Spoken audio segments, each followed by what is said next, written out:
आप ये स्टोरी सुन रहे हैं ड्रीम स्टोरी यूट्यूब चैनल पर। एक ज़रूरी सूचना, इस कहानी में इस्तेमाल किए गए विजुअल्स और लैंग्वेज मैच्योर ऑडियंस यानी 18+ के लिए हैं। बेहतर एक्सपीरियंस और 3D ऑडियो इफ़ेक्ट्स को गहराई से महसूस करने के लिए कृपया हेडफोन ज़रूर लगा लें। कबीर अपनी गाड़ी को अस्पताल की तरफ दौड़ा रहा था। हवा का एक तेज झोंका खिड़की से टकराया। मीरा अभी भी सदमे में थी। उसने कबीर की कंधे पर हाथ रखा। कबीर, सच बताओ, वहां हुआ क्या था? वो लोग ऐसे चुपचाप कैसे चले गए? कबीर ने रियरव्यू मिरर में मीरा की घबराई हुई आंखों को देखा। उसने बड़ी मासूमियत से झूठ बोला, मैंने स्पेशल फोर्सेस को पहले ही बता दिया था। रंजीत ने झूठ बोला कि रास्ता साफ है, इसलिए वो डरपोक भाग गए। मीरा ने नाक सिकोड़ी, बकवास, कोई बच्चा भी इस कहानी पर यकीन नहीं करेगा। कबीर ने कोई जवाब नहीं दिया, बस रेडियो का वॉल्यूम बढ़ा दिया। तभी शनाया, जो अब तक खामोश थी, धीरे से बोली, तुम्हें वियतनामी कैसे आती है? उसकी आवाज में शक और हैरानी दोनों थी। कबीर ने एक शरारती मुस्कान दी, मेरी प्यारी पत्नी, सुना है वियतनाम की लड़कियां काफी अच्छी होती हैं। वहां घूमने गया था तो थोड़ी भाषा भी सीख ली। शनाया ने चिढ़कर मुंह फेर लिया। उसे तारीफ की उम्मीद थी, लेकिन मिला क्या? सिर्फ आवारापन। अस्पताल पहुंचकर कबीर ने दोनों को उतारा। फिर उसने तुरंत एक नंबर डायल किया। उधर से एक भारी आवाज आई, मिस्टर कबीर, जिस आदमी को आप चाहते थे वो हमारे पास है, चोपड़ा मैंशन आ जाइए। ये जस्सी था। कबीर ने एक गहरी सांस ली। मैं आ रहा हूं जस्सी, उसे मारना मत, लेकिन उसे एहसास दिला देना कि नर्क कैसा होता है।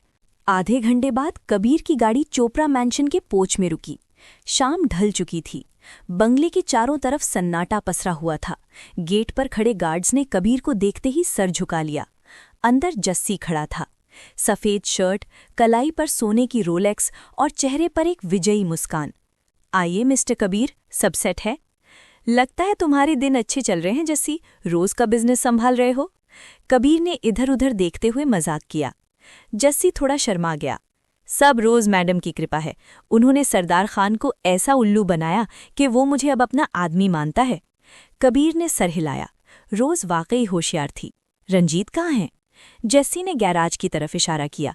अंदर है, मेरी बहन सिमरन उसका ख्याल रख रही है।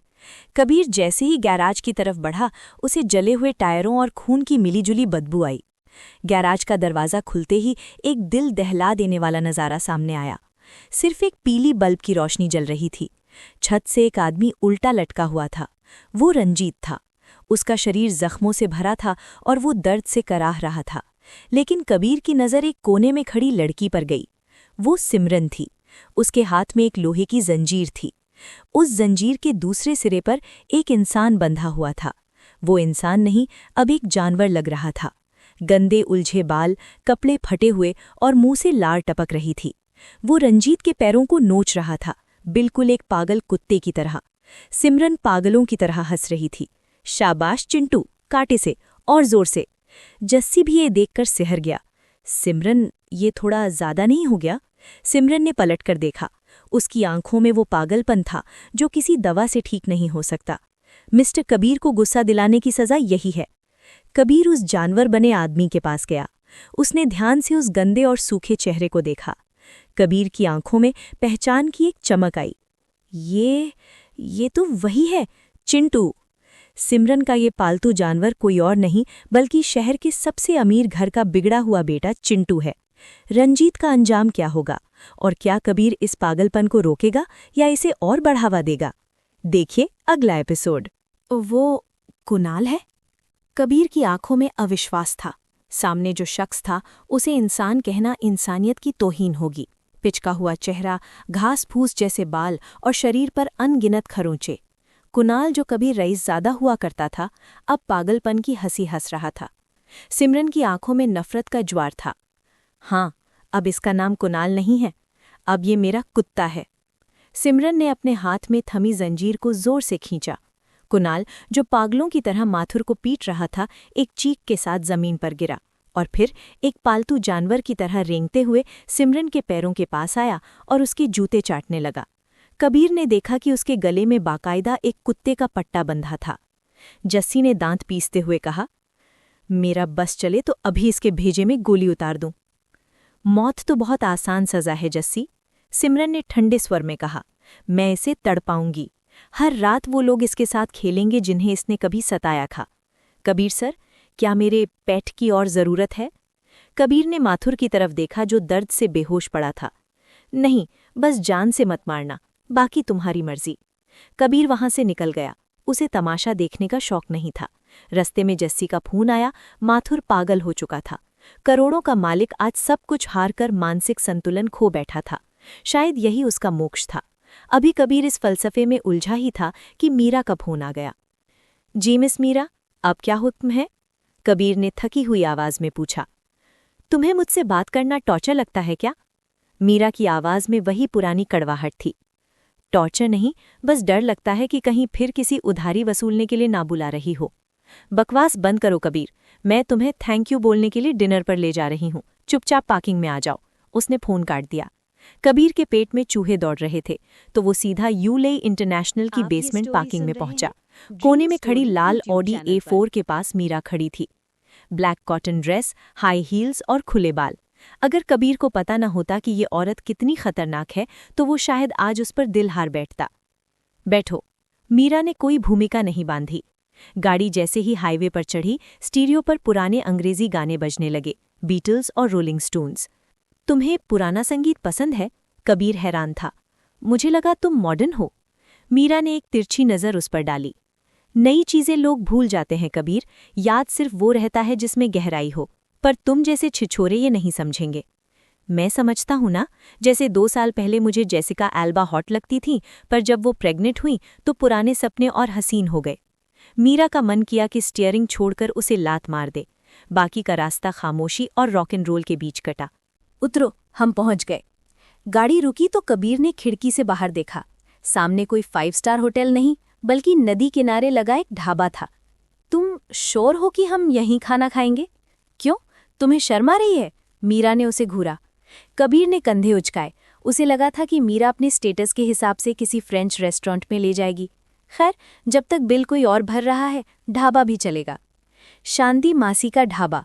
भीड़-भाड़, नियॉन लाइट्स और खाने की खुशबू। यहाँ ज्यादातर लोग ऑफिस वाले ही थे। मीरा को देखते ही एक बुजुर्ग महिला दौड़कर आई और उसे गले लगा लिया। मीरा बिटिया, बड़े दिनों बाद आई? हाँ मासी, काम में फंसी थी। आज अपने दोस्त को खाना खिलाने लाई हूँ। शांति मासी ने कबीर को देखा और मुस्कुराई।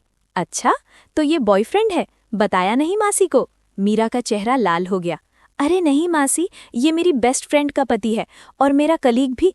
इसने मेरी मदद की थी, इसलिए ट्रीट दे रही हूँ। मासी ने एक शरारती मुस्कान दी और उन्हें टेबल पर बिठा दिया। जब वो चाय लाने गई तो कबीर ने पूछा, तुम इन्हें कैसे जानती हो? रिश्तेदार हैं? मीरा ने पसीना पोंछा और चाय की चुस्की ली। हम एक ही गांव से हैं, रत्नागिरी के पास। जब मैं मुंबई आई थी, इन्होंने ही सहारा दिया था। रत्नागिरी? मतलब तुम 13-14 साल की उम्र में घर छोड़कर आ गई थी? तुम्हारी पेरेंट्स ने रोका नहीं? मीरा का चेहरा सख्त हो गया। उसकी आंखों में एक अजीब सा दर्द उभरा। मेरे पापा बीमारी से मर गए थे। माँ ने दूसरी शादी कर ली। मुझे सौतेला बाप बर्दाश्त नहीं था और वैसे भी वहाँ मेरे सपनों के लिए कोई जगह नहीं थी, इसलिए भाग आई। कबीर चुप हो गया। इस कड़क मिजाज बॉस के पीछे एक डरी हुई बच्ची छिपी थी। उसने माहौल हल्का करने के लिए कहा, तो तुम मुझे यहाँ सिर्फ पुरानी यादें ताज़ा करने लाई हो? नहीं, मीरा ने अपनी आंखें पोंछीं। मासी का खाना अच्छा है और थैंक यू मुझे बचाने के लिए। ये तो मेरा फर्ज था, एक तरफ बीवी, एक तरफ बॉस। नहीं बचाता तो नौकरी और छोकरी दोनों जाती। तुमने बचाया ये अच्छी बात है, लेकिन इसका मतलब ये नहीं कि तुम शनाया के लायक हो। मीरा ने अचानक गियर बदला। अरे, अब क्या हो गया? जान पर खेल कर बचाया। ऐसा जांबाज पति और कहाँ मिलेगा? मीरा ने उसे तीखी नज़रों से देखा। कबीर, तुम हार्वर्ड से पढ़े हो, टैलेंटेड हो, फिर भी दिन भर आवारागर्दी करते हो।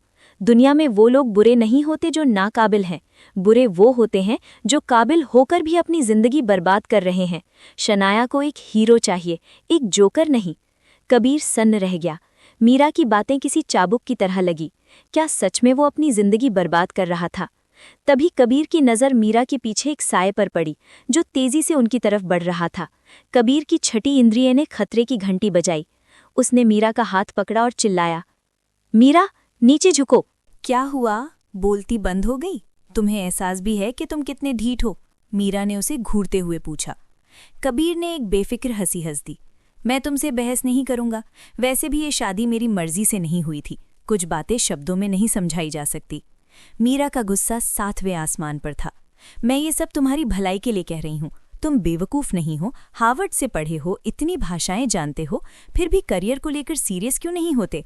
क्या पूरी जिंदगी औरत के टुकड़ों पर पलना है? कबीर ने इत्मीनान से सिर हिलाया। औरत के टुकड़ों पर पलना भी बुरा नहीं है। अभी भी बीवी की गाड़ी चलाता हूँ, उसके घर में रहता हूँ, लाइफ सेट है। जिस दिन उसने निकाल दिया, वापस मटन के कबाब बेचने लगूंगा। मीरा के पास बोलने के लिए शब्द नहीं बचे।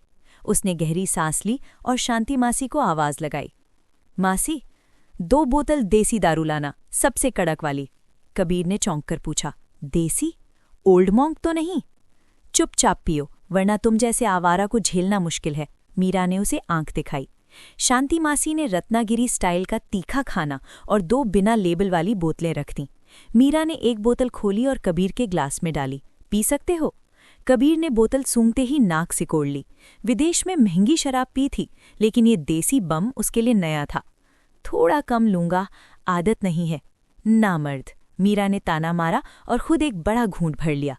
रात गहरी हो चुकी थी। नदी के किनारे ठंडी हवा चल रही थी। तीखा खाना और कड़क शराब ने कबीर के दिमाग को सुन और रिलैक्स कर दिया था। क्या यही वो जिंदगी नहीं थी जो उसे चाहिए थी? बिना किसी फिक्र के बस जीना। कुछ देर बाद उसने मीरा की तरफ देखा और हैरान रह गया। वो पूरी आधी बोतल खाली कर चुकी थी। उसका गोरा चेहरा शराब के नशे में गुलाबी हो गया था। उसकी आंखों में एक अजीब सी वीरानगी थी। वो बस अपने ग्लास को घूरे जा रही थी। बस करो मीरा, कबीर ने टोका। इतनी ज्यादा पीना ठीक नहीं है। मीरा ने उसे देखा, उसकी आंखों में नशा था। पहले यहाँ मेरे साथ पीने वाला कोई नहीं था। अकेले इतनी नहीं पी पाती थी। तुम्हारे दोस्त नहीं हैं? मीरा ने एक कड़वी हंसी हंस दी। तुम्हें लगता है चोपड़ा इंटरनेशनल के पीआर डिपार्टमेंट के लोग ऐसे गंदे ढाबे पर मेरे साथ खाना पसंद करेंगे? कबीर चुप हो गया। सच था, वो लोग 5 स्टार होटलों में जाना पसंद करते हैं। ढाबे पर आकर अपना स्टेटस खराब नहीं करेंगे। तो फिर ये मेरा सौभाग्य है कि मैं पहला आदमी हूं जिसे तुमने यहाँ बुलाया। कबीर ने माहौल हल्का करने की कोशिश की। तभी टेबल पर रखा मीरा का फ़ोन वाइब्रेट हुआ। उसने स्क्रीन देखी, एक पल के लिए रुकी और फिर फ़ोन उठाया। माँ? हाँ, समझ गई। ठीक है, तुम अपना ख्याल रखना। उसने फ़ोन रखा और बची हुई शराब एक ही बार में गटक गई। कबीर ने पूछा, माँ का फ़ोन था, कोई परेशानी? नहीं। कुछ मदद चाहिए? नहीं। मूड खराब लग रहा है। तुम बहुत इरिटेटिंग हो कबीर, मीरा ने चिढ़कर कहा। पेट भर गया, चलें? मीरा उठी, बिल चुकाया और मासी को जबरदस्ती कुछ एक्स्ट्रा पैसे थमा दिए। वो खामोशी से पार्किंग की तरफ बढ़ने लगी। पार्किंग में सन्नाटा था। धुंधली स्ट्रीट लाइट्स के नीचे वो दोनों अपनी कार के पास पहुंचे। अचानक मीरा मुड़ी। उसकी बड़ी बड़ी आंखें कबीर पर टिकी थीं। रोशनी में उसका चेहरा थका हुआ और उदास लग रहा था। क्या हुआ? कबीर समझ नहीं पा रहा था कि अब क्या नाटक होने वाला है। क्या मैं तुम्हें गले लगा सकती हूँ? क्या? मीरा ने जवाब नहीं दिया, बस आगे बढ़कर उसे अपनी बाहों में भर लिया। कबीर जड़वत खड़ा रहा। मीरा की ठंडी और मुलायम बाहें उसकी गर्दन के इर्द गिर्द थीं। शराब की महक के साथ एक भीनी सी खुशबू उसके नथनों में भर गई। उसके सीने पर मीरा की धड़कनें और वो नरम एहसास साफ महसूस हो रहा था। कबीर ने एक पल सोचा, फिर धीरे से अपने हाथ उठाकर मीरा की पीठ पर रख दिए। सन्नाटे में वो दोनों किसी प्रेमी जोड़े की तरह एक दूसरे में खोए हुए थे। अगर कोई परेशानी है तो बता सकती हो, कबीर ने धीरे से कहा। मैं मदद कर सकता हूँ। मीरा ने अपना चेहरा कबीर के सीने में और छिपा लिया। ड्रीम स्टोरी कुछ मत बोलो, चैनल पर। कुछ मत पूछो, बस थोड़ी देर ऐसे ही रहने दो। वक्त जैसे थम गया था। जब वो अलग हुए तो मीरा का चेहरा शर्म से लाल था। उसने अपने बाल ठीक किए। थैंक यू, चलते हैं। एक खूबसूरत लड़की ने मुझे गले लगाया, आज का दिन सफल हो गया, कबीर ने शरारत से कहा। मीरा ने उसकी नज़रों का पीछा किया और हल्की मुस्कान के साथ कहा, मुझे पता है तुम्हारे दिमाग में गंदे ख्याल नहीं थे, या शायद तुम में वो काबिलियत ही नहीं है। कबीर का मुंह खुला का खुला रह गया। ये औरत अभी इमोशनल थी और अब फिर से चालू हो गई, वो भी मेरी मर्दानगी पर सवाल। मीरा को छोड़ने के बाद कबीर सीधा हॉस्पिटल भागा। रात के 10 बज चुके थे। शनाया को माथुर के पागल होने की खबर देनी थी। वार्ड का दरवाज़ा खोला तो देखा लाइट जल रही थी, लेकिन शनाया सो चुकी थी। उसके हाथ में एक इकोनॉमी की किताब थी और वो तकिए पर टेढ़ी लेटी थी। उसके बाल बिखरे हुए थे और वो किसी मासूम बच्ची जैसी लग रही थी। कबीर ने उसे देखा और दिल में एक अजीब सा सम्मान महसूस किया। इतनी कम उम्र में इतना बड़ा साम्राज्य संभालना आसान नहीं था। एसी की ठंडक बढ़ रही थी और शनाया का आधा शरीर कंबल से बाहर था। कबीर दबे पांव अंदर गया। उसने धीरे से शनाया का सिर उठाया और तकिए को ठीक किया। फिर बड़े प्यार से उसे कंबल उढ़ाया और चारों तरफ से टक इन कर दिया ताकि ठंड न लगे। तभी शनाया ने अपनी नींद भरी आंखें खोली। वो कुछ पलों तक कंफ्यूज नज़रों से कबीर को देखती रही। उसकी आंखों में एक गहरा सवाल था। कबीर भी बस उसे देखता रह गया। कमरे में एक भारी खामोशी थी जिसे शनाया की धीमी और गंभीर आवाज़ ने तोड़ा। कबीर के अंदर आते ही शनाया की नींद खुल गई थी। वो इतनी छोटी उम्र में कंपनी का इतना बड़ा बोझ ढो रही थी कि गहरी नींद उसके लिए एक सपना बनकर रह गई थी। जब कबीर ने उसे धीरे से तकिए पर लिटाया और कंबल उढ़ाया तो शनाया को एक अजीब सा सुकून महसूस हुआ। उसे समझ नहीं आ रहा था कि एक आदमी की केयर पर कैसे रिएक्ट करे। वो सोने का नाटक करती रही, पर जब तक नाटक करती, अरे मैंने तुम्हें जगा दिया क्या? कबीर को अपनी गलती का एहसास हुआ। शनाया ने अपनी पलकें झपकाईं। मीरा ने तुम्हें बाहर बुलाया था ना, वो कैसी है? कबीर हैरान था। पहली बात मीरा के बारे में? वो आज उदास थी, शनाया ने धीरे से कहा। उसके घर से कोई आने वाला था शायद। कबीर ने राहत की सांस ली। चलो, इसे डिनर और उस गले मिलने वाली बात का पता नहीं है। हाँ, वो ठीक है अब। वैसे मैं तुम्हें एक और बात बताने आया था। माथुर पागल हो गया है, उसे मेंटल हॉस्पिटल भेज दिया गया है। शनाया का शरीर एक पल के लिए कांपा। उसने करवट बदल ली। समझ गई, तुम जा सकते हो। अगले कुछ दिन कबीर के लिए काफ़ी अच्छे बीते। ऑफिस में लेडीज़ के साथ फ्लर्ट करना और गेम खेलना। मीरा भी अब कंपनी की वाइस चेयरमैन बन चुकी थी और शनाया हॉस्पिटल से ही सारे ऑर्डर्स दे रही थी। कबीर ने देखा कि हॉस्पिटल में शनाया से मिलने वालों की लाइन लगी थी। जो एम्प्लॉयज़ उससे डरते थे वो भी अब गेट वेल सून के कार्ड्स और गिफ्ट्स ला रहे थे। एक दिन जब कबीर हॉस्पिटल पहुंचा तो उसने देखा कि कमरे में एक ऐसा मेहमान है जिससे वो बिल्कुल नहीं मिलना चाहता था। एसीपी जोया। जोया आज वर्दी में नहीं थी। टाइट वाइट टी शर्ट और डेनिम शॉर्ट्स में वो किसी सुपरमॉडल से कम नहीं लग रही थी।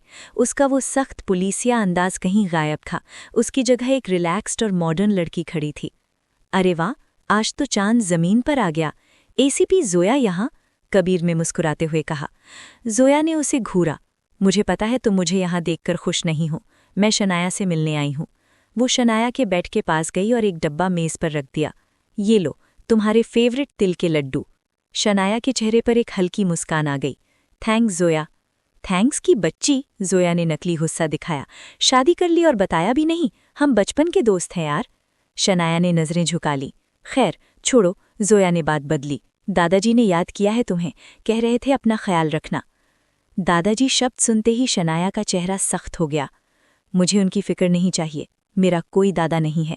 जोया ने समझाने की कोशिश की, पर शनाया ने मुंह फेर लिया। माहौल बिगड़ता देख जोया ने जाने का फैसला किया। जाते जाते उसने कबीर को एक तीखी नज़र से देखा। शनाया के पतिदेव जरा बाहर तक छोड़ेंगे? कबीर समझ गया कि अब क्लास लगने वाली है। जी बिल्कुल, चलिए। हॉस्पिटल के कॉरिडोर में आते ही जोया का तेवर बदल गया। वो वापस उसी कड़क पुलिस ऑफिसर के रोल में आ गई। कबीर, मुझे तुमसे कुछ पूछना है। क्या आईसीपी साहिबा अब यहाँ भी पूछताछ करेंगी? कबीर ने हंसी में उड़ाने की कोशिश की। जोया गंभीर थी। दीनू भाई के घर उस रात जो हुआ वो तुमने किया था ना? दीनू भाई? कौन दीनू भाई? कबीर ने अनजान बनने का नाटक किया। मैं तो एक शरीफ नागरिक हूँ मैडम। नाटक मत करो। जोया ने उसकी आंखों में देखा। सस्पेक्ट का हुलिया तुमसे मिलता है। जिस वक्त वो घटना हुई तुम उसी इलाके में थे। मेरे पास सबूत नहीं है इसलिए छोड़ रही हूँ। जिस दिन सबूत मिल गया सीधे अंदर करूंगी। कबीर ने कंधे उचकाए। जब मिल जाए तो बता देना। जोया ने एक कदम आगे बढ़ाया और कबीर के करीब आ गई। उसकी आवाज़ में धमकी थी। शनाया मेरी दोस्त है। अगर तुमने उसे कोई भी नुकसान पहुंचाया या तुम्हारे किसी भी पंगे की वजह से उस पर आँच आई तो याद रखना, मैं तुम्हारी वो हालत करूंगी कि तुम अपनी मौत की दुआ मांगोगे। कबीर ने अपनी थूक निकली। इतना अग्रेसिव होने की ज़रूरत नहीं है। मैं अपनी बीवी का ख्याल रखना जानता हूँ। बेशरम। जोया ने पैर पटका और वहां से चली गई। कबीर ने राहत की सांस ली। ये पुलिस वाली सच में सिरदर्द थी। खैर, शनाया सेफ थी, यही काफी था। वो वापस वार्ड की तरफ मुड़ा। दरवाज़ा अभी भी थोड़ा खुला था। उसने सोचा शनाया सो रही होगी या काम कर रही होगी, लेकिन जब उसने अंदर झांका तो नज़ारा कुछ और ही था। शनाया बेड पर बैठी थी। उसके हाथ में जोया का लाया हुआ तिल के लड्डू का डब्बा था। वो एक लड्डू को बड़े चाव से खा रही थी। उसके गाल फूले हुए थे और होठों पर तिल लगे थे। इस सख्त सीईओ का ये रूप कबीर ने कभी नहीं देखा था। वो बिल्कुल एक छोटी बच्ची लग रही थी जो चोरी छिपे अपनी फेवरेट मिठाई खा रही हो। कबीर को हंसी आ गई, लेकिन उसने खुद को रोका। अगर शनाया ने उसे देख लिया तो वो शर्मिंदा हो जाएगी। तभी शनाया की नज़र दरवाजे पर पड़ी। उसने कबीर को देख लिया। उसका हाथ जो लड्डू मुंह में डालने के लिए उठा था, हवा में ही रुक गया। दोनों की नजरें मिली। शनाया का चेहरा शर्म से लाल हो गया। उसने जल्दी से डब्बा छिपाने की कोशिश की, लेकिन हड़बड़ाहट में डब्बा उसके हाथ से फिसल गया। सन्नाटे में डब्बा गिरने की आवाज गूंज गई। शनाया ने अपनी आंखें मींच लीं। कबीर मुस्कुराते हुए अंदर आया और बेड के पास खड़ा हो गया। तो मिस सीईओ को मीठा पसंद है? शनाया ने अपनी बड़ी बड़ी आंखों से उसे देखा, फिर धीरे से लगभग फुसफुसाते हुए पूछा, क्या तुम किसी को बताओगे नहीं ना? देखिए अगला एपिसोड। तिल के लड्डू का डब्बा खुला था और शनाया उसमें से एक सफ़ेद लड्डू निकालकर बड़े चाव से कुतर रही थी, बिल्कुल किसी खरगोश की तरह। कबीर को अंदर आता देख शनाया का चेहरा लाल हो गया। उसके मुंह में अभी भी आधा लड्डू था। उसने पलकें झपकाईं और धीरे से कहा, मुझे लगा तुम चले गए। कैसे चला जाता? कबीर में शरारत से कहा, वरना अपनी महारानी साहिबा को इतने क्यूट अंदाज में लड्डू खाते कैसे देखता? शनाया और भी लाल हो गई, लेकिन उसने लड्डू नहीं छोड़ा। उसने कबीर को इग्नोर किया और मज़े से खाती रही। इस बर्फ की रानी के अंदर भी एक छोटी बच्ची छिपी थी। हॉस्पिटल से निकलने के बाद कबीर ने रोज़ को फ़ोन लगाया। हबी, अब याद आई मेरी? रोज़ की आवाज़ में वही पुरानी कशिश और नखरा था। कबीर के अंदर एक अजीब सी गर्मी दौड़ गई। क्या तुम घर पर हो? मैं आता हूँ। नहीं हबी, रोज़ हंसी। अगर मिलना है तो क्लब माया आ जाओ, साउथ में। जल्दी आए तो एक शो देखने को मिलेगा। कबीर ने अपनी गाड़ी साउथ की तरफ घुमा दी। क्लब माया दो बड़े गैंग्स, पश्चिम गैंग और लाल गुलाब गैंग के बीच की सरहद पर था। रोज़ का वहाँ होना मतलब कब्जा। जब कबीर वहां पहुंचा तो देखा कि रोज़ अपने गुंडों के साथ बाहर निकल रही थी। ब्लैक ड्रेस और सफ़ेद पैंट्स में वो किसी ब्लैक रोज़ की तरह लग रही थी। कबीर को देखते ही वो दौड़ कर आई और उसके गले लग गई। उसकी लाल लिपस्टिक ने कबीर के होठों पर कब्जा कर लिया, एक लंबा और गहरा किस। जब वो अलग हुए तो दोनों की सांसें तेज थीं। यही था वो शो? कबीर ने मुस्कुराते हुए पूछा। तुम लेट हो गए हबी, शो 10 मिनट पहले ख़त्म हो गया। रोज़ ने मासूमियत से कहा, अब मुझे घर छोड़ दो प्लीज़। कबीर को हंसी आ गई। अंडरवर्ल्ड की महारानी एक कॉलेज गर्ल की तरह अपने बॉयफ्रेंड से लिफ्ट मांग रही थी। ठीक है बैठो, लेकिन अगर किसी ने रास्ता रोका तो मैं जिम्मेदार नहीं हूँ। रास्ते में रोज़ ने बताया कि कैसे उसने क्लब माया पर कब्जा कर लिया। पश्चिम गैंग का चश्मिश भाग गया था, लेकिन उसका साथी बाज पकड़ा गया। अचानक कबीर ने जोर से ब्रेक मारा। गाड़ी टायरों की चीख के साथ रुक गई। सामने देखो, कबीर ने विंडस्क्रीन की तरफ इशारा किया। सड़क के बीचों बीच दो बड़ी टाटा जेनॉन पिकअप्स खड़ी थीं। उनकी तेज हेडलाइट्स ने रात को दिन बना दिया था। सामने एक पतला दुबला आदमी खड़ा था, चश्मा लगाए हुए। उसके साथ 8 हट्टे-कट्टे गुंडे थे। चश्मिश? रोज़ ने पहचान लिया। वो बदला लेने आया है। कबीर ने हैरान होकर पूछा, इसे पता नहीं तुम कौन हो? इसे लगता है मैं अकेली हूं और तुम बस मेरे ड्राइवर हो। रोज़ ने कबीर की बाँह पकड़ ली और एक डरी हुई बिल्ली की तरह चिपक गई। हबी, मुझे डर लग रहा है, मुझे बचा लो ना। कबीर का खून खौल उठा, डर से नहीं बल्कि रोज़ की इस अदा से। उसने रोज़ की कमर पर एक चपत लगाई। नौटंकी बंद करो, अगर ऐसे ही चिपकती रही तो इन गुंडों से पहले मैं तुम्हारा शिकार कर लूंगा। कर लेना, रोज़ ने आंख मारी, लेकिन पहले इनसे तो निपटो। कबीर ने गहरी सांस ली और दरवाज़ा खोला। बैठी रहो, मेरी गाड़ी पर खरौंच नहीं आनी चाहिए। लड़ाई? क्या इसे लड़ाई कहा जा सकता था? 10 मिनट के अंदर चश्मिश और उसके 8 गुंडे सड़क पर पड़े थे। पश्चिम गैंग का बदला बोरे में बंद होकर समंदर में जा गिरा। इस रोमांचक रात का अंत क्लब जन्नत के बेडरूम में हुआ। अगली सुबह जब कबीर उठा तो रोज़ अभी भी गहरी नींद में थी। कबीर ने कपड़े पहने और चुपचाप निकल गया। आज संडे था, ऑफिस की छुट्टी। उसने एक रस्ते के किनारे रामन खाया और सोचा कि शनाया के पास जाए, लेकिन हॉस्पिटल में भीड़ होगी, इसलिए उसने प्लान ड्रॉप कर दिया। वो वापस अपने विला जाने की सोच ही रहा था कि किसी ने पीछे से आवाज़ दी, कबीर। आवाज़ जानी पहचानी थी पर याद नहीं आ रही थी। कबीर मुड़ा, सामने सड़क के उस पार एक लड़की खड़ी थी। ब्राइट येलो टी शर्ट, फटी हुई जीन्स और हरे जूते। बाल खुले थे और उन पर एक नीला स्टारफिश क्लिप लगा था। चेहरे पर कोई मेकअप नहीं था, फिर भी वो बेहद खूबसूरत लग रही थी। हम मिले हैं क्या? कबीर को सच में याद नहीं आ रहा था। लड़की ने मुंह बनाया, मुझे पता था तुम नहीं पहचानोगे। मैं हूं ही इतनी सुंदर कि भेस बदलते ही लोग पागल हो जाते हैं। उसका ये घमंड। कबीर ने गौर से देखा, उसके हाथ पर एक छोटा सा पर्पल बटरफ्लाई का टैटू था। कबीर की आंखें चमक उठीं। ओह, तो तुम वो छोटी गुंडी हो, स्टूडेंट ऑफ द ईयर की आलिया भट्ट बनने की कोशिश कर रही हो? 2 चोटियां क्यों नहीं बना लीं? ये पिंकी थी, वही लड़की जिसे उसने उस दिन बचाया था। पिंकी दौड़कर उसके पास आई और बिना किसी हिचकिचाहट के उसका हाथ पकड़ लिया। अंकल, मैंने कहा था ना मैं ट्रीट दूंगी, चलो आज मेरी बारी। कबीर कुछ बोल पाता उससे पहले ही पिंकी ने उसे खींचना शुरू कर दिया। अरे रुको तो सही, कहाँ ली जा रही हो? ज्यादा सवाल नहीं, बस चुपचाप चलो। पिंकी की आंखों में एक शरारती चमक थी। वो उसे एक सुनसान गली की तरफ ले गई। कबीर को कुछ गड़बड़ लग रही थी। पिंकी, यहाँ कौन सा रेस्टोरेंट है? रेस्टोरेंट नहीं, पिंकी ने एक पुरानी बिल्डिंग के सामने रुककर कहा, मेरा सीक्रेट बेस। उसने कबीर की तरफ देखा और उसकी मासूमियत एक पल में गायब हो गई। तुम्हें क्या लगा अंकल, मैं सिर्फ थैंक यू बोलने के लिए इतना ड्रामा करूंगी? देखिए अगला एपिसोड। और हाँ दोस्तों, अगर आप इस कहानी को बिना किसी डिस्टर्बेंस के एक प्रॉपर पॉडकास्ट की तरह एंजॉय करना चाहते हैं, तो मैंने इसे अब YouTube म्यूजिक पर भी अपलोड कर दिया है। बस वहाँ सर्च करें ड्रीम स्टोरी, या फिर आप डायरेक्टली YouTube से भी वहाँ जा सकते हैं। वहाँ क्वालिटी और भी शानदार है, ज़रूर सुनिए। अगर आपने इस कहानी को यहाँ तक सुना है तो उम्मीद है ये आपको पसंद आई होगी। वीडियो को लाइक और शेयर ज़रूर कर देना। सच कहूँ, आपका सपोर्ट ही मुझे ऐसी और कहानियाँ बनाने का मोटिवेशन देता है। और हाँ, कमेंट में अपनी राय देना ना भूलें। मैं इस कहानी में और क्या इम्प्रूव कर सकता हूँ, मुझे ज़रूर बताएं, ताकि आपका अगला एक्सपीरियंस इससे भी बेहतर हो। चलिए, मिलते हैं अगले वीडियो में। अपना ख्याल रखिएगा।